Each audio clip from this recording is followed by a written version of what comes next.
अनाया, एक बात कान खोल के सुन लो। अगर तुम्हारी जानिब से मुझे कोई शिकायत मिली तो अच्छा नहीं होगा। जी बाबा, आपको कोई शिकायत का मौका नहीं दूंगी। जाओ अपने कमरे में। जी।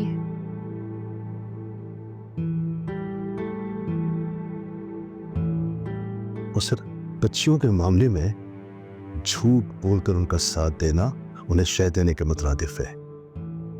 और अगर ऐसा है तो ख्याल रखना कि इसकी सिर्फ तुम जिम्मेदार होगी।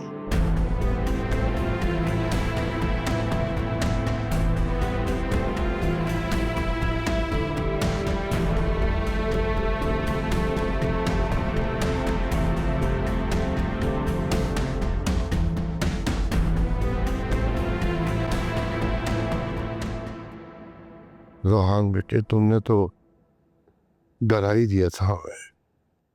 बाबा क्यों परेशान हो रहे हैं आप? बिल्कुल ठीक आपके सामने बैठा। तुम्हें मना किया था ना मैंने। पता है अबू, प्लीज आप सबको समझा दें, कोई रूहान को कुछ नहीं कहेगा। जो होना था वो हो चुका है। सब में रूहान की क्या गलती है?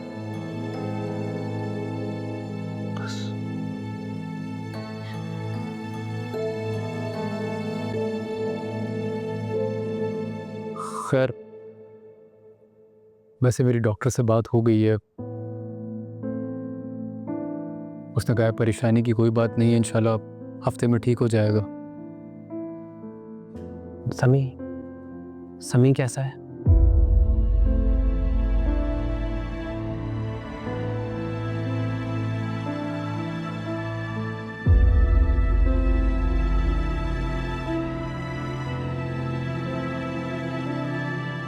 क्या हुआ?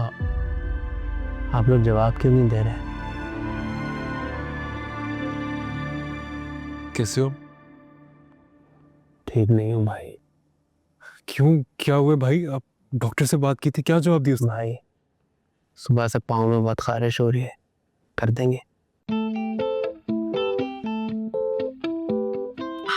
सारे बदले बाद में ले लेना, अभी रुक जाओ। अब लोगों को पता है मैं हमेशा ऐसी मजाक करता हूँ। अब अगर ये मजाक नहीं करता तो मुझे कैसे पता लगता आप लोग मुझसे कितना प्यार करते हैं। अच्छा, अब आज के बाद इस तरह का कोई मजाक नहीं होगा। कान खोलकर सुन लो ये। ओके भाई, नो प्रैक्टिकल जोक्स, पक्का। तायाबू, आप सुबह से हॉस्पिटल में ही हैं। आप आशे के साथ घर चले जाएं। मैं और असर रुक जाते हैं रोहान के पास।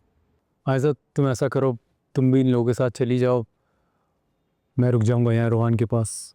भाई मैं रुक जाता हूँ, आप रुक जाएं। वैसे ही भाभी कहाँ के लिए रहेंगी, आप जाएं, मैं स्टे कर लूँगा। चलो ठीक है। ठीक है बेटा, हम चलते हैं। अपना ख्याल रखना, बहुत एक आध दिन में इंशाल्लाह घर आ जाओगे तुम।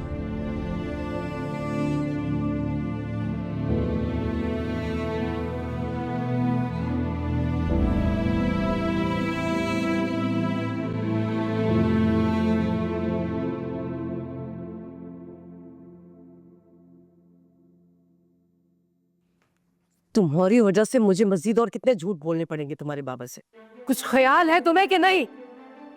लेकिन मैंने तो नहीं कहा था आपसे झूठ बोलने का। वैसे डिटाई की बिना हाथ होती है नाया। क्या हो गया अम्मी? हो गया ना मसला हल? क्यों परेशान हो रही हो? मुझे क्यों टेंशन दे रही है? वैसे भी आप इन्हें फोन का पासवर्ड चेंज कर दिया। ये बताओ कि तुमने उस लड़के को तस्वीरें भेजी थी या नहीं? हाँ, मैंने जो पूछा है उसका जवाब दो मुझे। तुमने उस लड़के को तस्वीरें भेजी हैं या नहीं? इधर देखो, इधर देखो, जवाब दो, बोलो, भेजी है या नहीं? बस एक तो भेजी थी अम्मी, ज्यादा नहीं। तुम्हें जरा भी लिहाज नहीं आया माँ बाप की इज्जत का? अरे हमारी इज्जत से ज्यादा तुम्हें उस लड़के पर यकीन है? हाँ, ये तो अल्लाह का शुक्र अदा करो कि सिर्फ आयजा ने देखी है। अगर असद ने या भाई साहब ने देख ली होती तो कयामत आ जाती। किसी को मुंह दिखाने के लायक न रह गए हम लोग। लेकिन अम्मी तस्वीरों में ऐसा कुछ नहीं था कि आप लोगों की इज्जत पे बात आती। मेरी बात कान खोल के सुनो। उस लड़के से कहो कि यहाँ पर आए अपने माँ बाप को लेकर तुम्हारा रिश्ता लेने के लिए, क्योंकि मैं तुम्हें मजीद इस घर में नहीं बर्दाश्त कर सकती। मैं तुम्हारा निकाह करके दफा करूंगी, और अगर वो यहाँ नहीं आया ना 1-2 दिन के अंदर, तो मैं किसी से भी तुम्हारी शादी तय करके निकालूंगी, तुम्हें दफा कर दूंगी इस घर से बाहर। नहीं अम्मी, आप मेरे साथ जबरदस्ती नहीं कर सकती। प्लीज अम्मी मेरी बात तो सुने आप एक दफा। सारा कसूर मेरा है, सारी गलती मेरी है, ये सारा किया धरा मेरा है। मुझे तुम्हारे बाबा से कुछ नहीं छुपाना चाहिए था, उन्हें सारी बात सच सच बता देनी चाहिए थी। मैंने तुम पे यकीन किया, मेरा कसूर है, मेरी गलती है, सारा किया धरा मेरा है। तुम्हारी बात यकीन करके इतबार करके मैंने बहुत बड़ी गलती की है, मेरा ही कसूर है, सब कुछ मेरा किया धरा है। अम्मी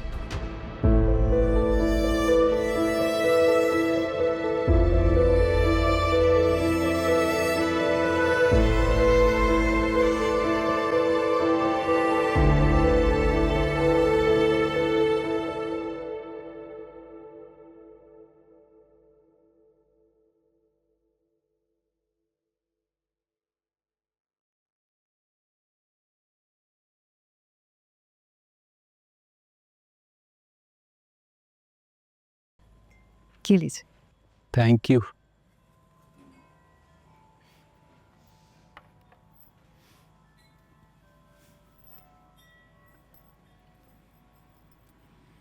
थैंक यू। किस लिए? मुझे पूरा यकीन था कि आप मेरी बात ज़रूर सुनेंगे। रूहान के सामने मेरा मान रखने का शुक्रिया। पता है, बहुत ज़्यादा डरा हुआ था, उसे लग रहा था बहुत ज़्यादा नाराज़ हो जाएंगे। और तुम्हारे यकीन ने उसे इस खौफ से निकाल दिया। मेरी तसल्ली देने के बाद काफ़ी मुतमईन नज़र आ रहा था। वैसे आयज़ा, ऑनेस्टली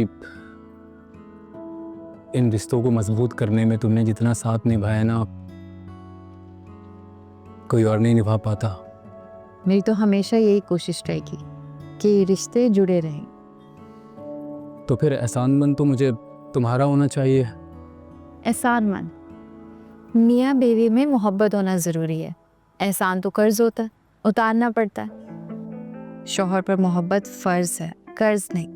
और इस मोहब्बत पर सिर्फ बीवी का हक होता है।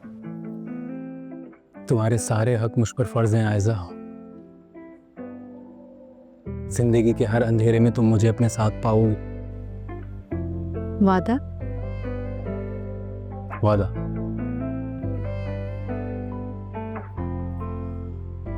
तुम क्यों नहीं पी रही कॉफ़ी? लो। Thank you again. गम है या खुशी